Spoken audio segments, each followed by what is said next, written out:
सेब के बारे में बातचीत का सिलसिला डॉक्टर साहब से आगे बढ़ाते हैं। तो डॉक्टर साहब, अब ये बताइए हमारे दर्शकों को कि सेब में ऐसी कौन सी खूबियां मौजूद हैं जो किसी भी व्यक्ति को सेहतमंद बना सकती हैं? देखिए, जैसा आपने कहावत पढ़ के सुनाई, तो वाकई में ये कहावत बड़ी सत्य है और बहुत पुरानी कहावत है। हमने भी बचपन से ही सुनते हैं इसको, an apple a day keeps the doctor away. तो इसका एक अर्थ ये निकलता है कि सेब के अंदर इतने सारे गुण हैं कि अगर आप उसको रेगुलरली आप खाएं तो आपको बीमारियां पास नहीं आएंगी। क्यों नहीं आएंगी? क्योंकि सबसे पहले तो उसमें पोषण बहुत ज्यादा है, न्यूट्रिशन, उसमें काफी सारे मिनरल्स, विटामिन वगैरह। इवन उनकी जो बाहर की जो त्वचा है, जिसको कि आजकल अक्सर हम उसको छील करके बाहर निकाल देते हैं क्योंकि केमिकल स्प्रे वगैरह बहुत होता है, लेकिन उसको अगर धो करके पानी में डाल के खाएं तो उसकी जो परत है, ऊपर की जो त्वचा है, छिलका जो है, उसमें भी कई प्रकार के विटामिन वगैरह पाए जाते हैं। उसको भी सेवन किया जा सकता है। इसके अतिरिक्त जो सेब है हमारे शरीर से विषैले तत्वों को बाहर निकालता है। देखिए, एक तो पोषण आ गया और दूसरा विषैले तत्वों की सफाई करने में भी ये काम करता है। तो दोनों ही काम आपके हो गए और दोनों ही हेल्थ से बड़े जो है अच्छा ताल्लुक रखते हैं। इसके अलावा जो सेब है वो बलवर्धक है। हमारे अगर आयुर्वेदिक भाषा में समझने की कोशिश करें, धातुवर्धक है, ओजवर्धक है, यानी कि हमारी इम्यूनिटी को बढ़ाता है। आंतों के लिए बहुत अच्छा है, आंतों की कोई बीमारी हो, पाचन संस्थान के लिए बहुत अच्छा है, लिवर के लिए बहुत अच्छा है और मस्तिष्क के लिए बहुत अच्छा है। तो इसीलिए कहावत सत्य है, क्योंकि शरीर में जितने भी जो मेन ऑर्गन्स हैं, हमारे मेन फंक्शंस जो हैं, डाइजेस्टिव सिस्टम है, लिवर है, हमारा मस्तिष्क है, हमारी शक्ति है, विषैले तत्वों को बाहर डिटॉक्सिफिकेशन जिसको कहते हैं, तो बहुत अच्छा और अच्छी तरह से लघु सुपाच्य आराम से पच जाता है। सबसे अच्छी बात यह है कि पचने में कोई परेशानी नहीं होती। इसलिए पेशेंट्स को भी जो है, जो बहुत गंभीर रूप से बीमार लोग होते हैं, उनको भी सेब दिया जाता है खाने के लिए, क्योंकि वो उसको आसानी से पचा पाते हैं। एक दर्शक है, पचने में कोई परेशानी नहीं होती। इसलिए पेशेंट्स को भी जो है, जो बहुत गंभीर रूप से बीमार लोग होते हैं, उनको भी सेब दिया जाता है खाने के लिए, क्योंकि वो उसको आसानी से पचा पाते हैं। एक दर्शक है, पंजाब से फोन कर रही है, शुभा है उनका नाम, बताइए क्या समस्या है? जी डॉक्टर साहब, मैं ये बोलना चाहती हूँ कि मेरी जो स्किन है बहुत ही ऑयली है। इतनी ज़्यादा ऑयली है कि अगर मैं कम से कम 2-3 बार मुझे फेस वॉश करना पड़ता है और ऑयल के कारण मेरा फेस और डर लगता है। मैं सांवली हूँ, लेकिन ऑयल आने के कारण मेरा फेस और डर लगता है। तो मैं ऑयल के लिए क्या करूँ ताकि मेरे फेस पे थोड़ा सा ग्लोइंग भी हो और ये ऑयल ना आए? देखिए, एक तो सबसे पहले ऑयली स्किन जनरली पित्त प्रकृति वाले लोगों की होती है, तो पित्तवर्धक चीजें आप ना खाएं। बहुत ज्यादा मिर्ची, मसाले, अचार, खटाई, इवन चाय भी कम पीजिए और बिल्कुल छोड़ देंगे तो बहुत अच्छा रहेगा। इसके साथ साथ दूसरी चीज बहुत इम्पोर्टेंट है कि जहाँ ऑयली स्किन है तो वहाँ कुछ ना कुछ उबटन आपको लगाना चाहिए। कभी वीक में एक बार, सप्ताह में एक बार बेसन का उबटन लगा सकते हैं। बेसन आप थोड़ा सा ले लीजिए, पानी में उसको मिला करके, बहुत गीला ना करें, हल्का सा सूखा सा पेस्ट बनाएं, उससे बॉडी में आप उसको स्क्रब कर लें, रगड़ लें। जहाँ जहाँ पर आपको लगता है कि ज्यादा ऑयलिंग नजर आती है, उसका स्क्रब करें आप। थोड़ा सा स्टीम आप ले लें, तो उससे आपकी त्वचा के पोर्स खुल जाएंगे और जो अंदर कोई टॉक्सिन्स वगैरह रुके हैं वो भी निकल जाएंगे। तो ये कर लेंगे तो आपको फर्क पड़ेगा। और कुछ ज्यादा आपको इसमें फिर भी तकलीफ रहती है तो आप हमारे डॉक्टर से बात करिए। कुछ हमारे ऐसे प्रोडक्ट्स हैं कॉस्मेटिक, जिनको हम कहते हैं आयुर्वेदिक कॉस्मेटिक्स हैं, क्रीम्स हैं, कुछ फेस पैक वगैरह हैं, स्क्रब है बने बनाए, वो भी आप जो है प्रयोग कर सकते हैं। डॉक्टर से आप बात करेंगे, वो आपको इसके बारे में भी सलाह देंगे। और एक और दर्शक है, मनोज है, बयाना से कॉल कर रहे हैं। जी बताइए क्या समस्या है आपकी? नमस्कार सर। नमस्कार जी। जी मैं मनोज बात कर रहा हूँ। जी मैं जब भी खाना खाता हूँ तो मेरे गले में ज़्यादातर दर्द रहता है और पानी पीते टाइम भी बहुत ज़्यादा दर्द रहता है। देखिए, खाना खाते समय आपको गले में दर्द रहता है और पानी पीते समय भी रहता है, तो इसका मतलब ये है कि गले में कहीं ना कहीं कोई सूजन हो सकती है। इसका एक चेकअप जरूर कराइए अच्छी तरह से, किसी डॉक्टर को आप दिखाइए। कई बार क्या है कि आपकी जो फूड पाइप या भोजन की नली जो है उसमें कहीं शोथ हो जाता है, स्वेलिंग होने की वजह से ऐसा होता है। और अगर वो गले के अंदर है तो गले में होगा, या नीचे कहीं छाती में वो अगर सूजन है तो वहां पर कई बार भोजन अटक भी जाता है कई लोगों का, फिर उनको पानी पीना पड़ता है। इसके लिए जो मूल कारण है कई प्रकार से हो सकता है। पित्त की वजह से भी हो सकता है, कफ की वजह से भी हो सकता है, क्योंकि गले में है और गले में मुख्य रूप से कफ बहुत ज्यादा जम जाता है कई बार, उसकी वजह से भी हो सकता है। या फिर जो है कोई विकार आपको वहाँ है, कोई रोग ऐसा हो गया है जिसकी वजह से वो प्रॉब्लम हो रही है, कोई ग्रंथि हो गई है, कोई गांठ हो गई, ये सब चीजें आपको चेकअप करनी चाहिए जरूरी। क्योंकि जब चेकअप आप करेंगे उसका तो उसका पूरा समझ में आएगा, उसके पश्चात उसकी चिकित्सा बड़ी आसान हो जाती है। फिलहाल के लिए आप कोशिश करें, एक मैं आपको जो नुस्खा बताता हूँ इसको ट्राई जरूर करिए, इससे कुछ रिलीफ मिलेगा आपको।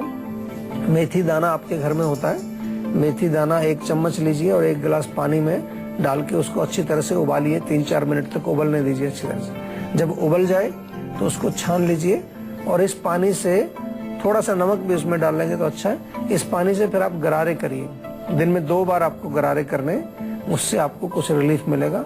साथ में गले में जहाँ दर्द होता है उसको बाहर थोड़ा सा मालिश भी कर लें, तिल का तेल हो या देसी घी आपके घर में होगा, देसी घी से भी मालिश आप कर सकते हैं, उससे आपको रिलीफ मिलेगा। डॉक्टर साहब, जनरली तो हमने देखा है आमतौर पर हम लोग जब भी किसी मरीज को देखने जाते हैं तो सेब जरूर 2-3 किलो ले जाया जाता है। कहा जाता है कि सबसे ज्यादा अगर कोई फ्रूट कारगर है किसी भी बीमारी में तो सेब है, लेकिन फिर भी क्या कोई ऐसी स्पेसिफाई बीमारियां हैं जिनमें सेब बहुत फायदेमंद है? एनीमिया जो होता है, खून की कमी, उसमें बहुत अच्छा काम करता है। इसके अलावा माइग्रेन या सिर में दर्द हो आपको, उसमें बहुत अच्छा काम करता है। हृदय के रोग, हार्ट के जो पेशेंट्स हैं वो इसका सेवन कर सकते हैं। हाई ब्लड प्रेशर अगर आपको रहता है तो आप सेवन कर सकते हैं। किडनी के जो डिजीजेज होती हैं, किडनी के इवन किडनी फेलियर के जो पेशेंट होते हैं या किडनी स्टोन वगैरह होता है, उनको भी सेब खाने के लिए बताया जाता है, डॉक्टर्स भी बताते हैं। इसके अतिरिक्त आंखों के रोगों के लिए बहुत अच्छा है, दांतों के लिए बहुत अच्छा है। ऐसा कहते हैं कि अगर आप सेब अच्छी तरह से चबा करके खाएं तो न केवल वो उसके गुण तो जाएंगे लेकिन दांतों को भी वो साफ करता है। जैसा मैंने कहा कि एक उसका गुण है कि वो विषैले तत्वों को बाहर, तो जिस प्रकार से आप ब्रश करते हैं उसी प्रकार का बेनिफिट सेब खाने से आपको मिलता है। तो बहुत सारी बीमारियां हैं जिनमें आप इनको प्रयोग कर सकते हैं। इम्यूनिटी अगर आपकी कमजोर है, वीकनेस फील करते हैं बॉडी में, दुर्बलता रहती है, थकावट बनी रहती है, कमजोरी बनी रहती है, तो आप सेब का सेवन अक्सर बताया जाता है। डॉक्टर भी आपको कहते हैं कि सेब खाना चाहिए। और किसी भी प्रकार की आपको बॉडी में अगर डेफिशिएंसी नजर आती है कहीं पर तो भी आप सेब का सेवन कर सकते हैं। डॉक्टर साहब, लुधियाना से एक दर्शक है, सुनील उनका नाम है, बताइए क्या प्रश्न है आपका? हेलो, नमस्कार सर जी। नमस्कार जी। नमस्कार सर, मेरा इलाज चल रहा है जीवा आयुर्वेदा से ही जी। सर, जोड़ों में दर्द वगैरह का प्रॉब्लम था जी, बट ये 5-6 महीने हो गए दवाई लेते हुए, आराम तो है पूरा, बट ये जैसे थोड़ा सा मौसम में बदलाव होता है तो फिर दिक्कत हो जाती है। जी जी। हाँ जी, देखो, तो उसके लिए क्या करना? हाँ, अभी उम्र कितनी है आपकी? जी 28 साल। और आपका वो RA फैक्टर पॉजिटिव है या नेगेटिव है? हाँ जी, पहले सर पॉजिटिव था, अब दवाई खाने के बाद से नेगेटिव हो गया है। जी जी। देखो, ये क्योंकि रोग आपका थोड़ा सा ये आम रोग नहीं है। 28 साल में जनरली जोड़ों का दर्द नहीं होना चाहिए। जो नॉर्मल जोड़ों के दर्द हैं, जो आयु से संबंधित जो है, एज रिलेटेड जो है, वो अक्सर ओल्ड एज में जाके 50-60 के बाद जाकर के वो दर्द हुआ करते हैं डीजनरेशन के लिए।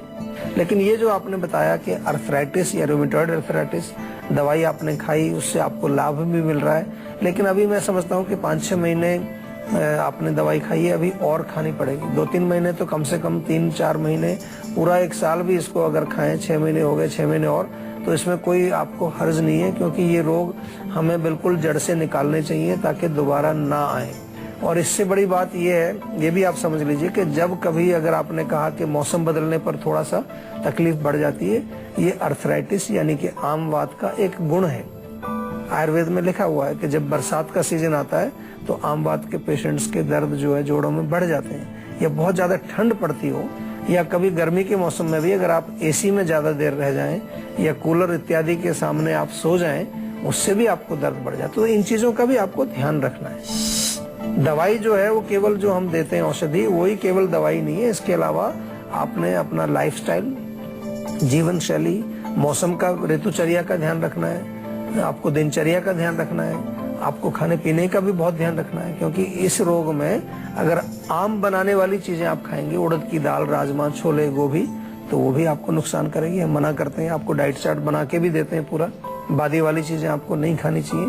तो इन चीजों पर आपको विशेष ध्यान रखना है। और ऐसे रोगों को ठीक करने के लिए बहुत मेहनत आपको करनी पड़ती है। दवाई के साथ साथ बहुत सारी चीजों का ध्यान रखना पड़ता है, नहीं तो होगा क्या कि रोग जो है वो दबेगा, पूरा नहीं जाएगा, थोड़ा बहुत कहीं बच जाएगा, वो धीरे धीरे से फिर दोबारा से आएगा। मऊ से एक दर्शक और है डॉक्टर साहब, विवेक उनका नाम है, बताइए क्या प्रश्न है आपका? हेलो, नमस्ते डॉक्टर। जी बोलिए।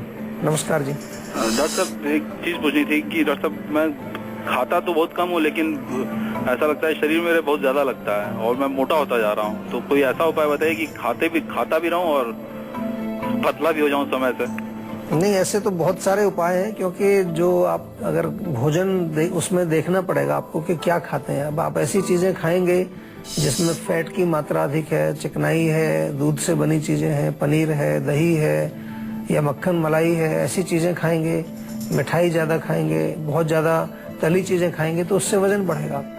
लेकिन अगर आप ऐसे भोजन चुने जैसे कि आप लौकी, तोरी, टिंडा, पेठा, इनकी सब्जियां खाएं, चपाती खा सकते हैं, कोई ऐसी बात नहीं। चपाती में भी कोशिश करें कि वो चोकर उसमें साथ होना चाहिए, फाइबर होना चाहिए। फाइबर वाली डाइट आप लेंगे तो वो आपको पेट को साफ रखेगी। इसके अतिरिक्त जो है बहुत बढ़िया रहेगा आपके लिए कि फ्रूट्स का भी आप अपने आहार में कुछ जो है उसमें इंक्लूड करें।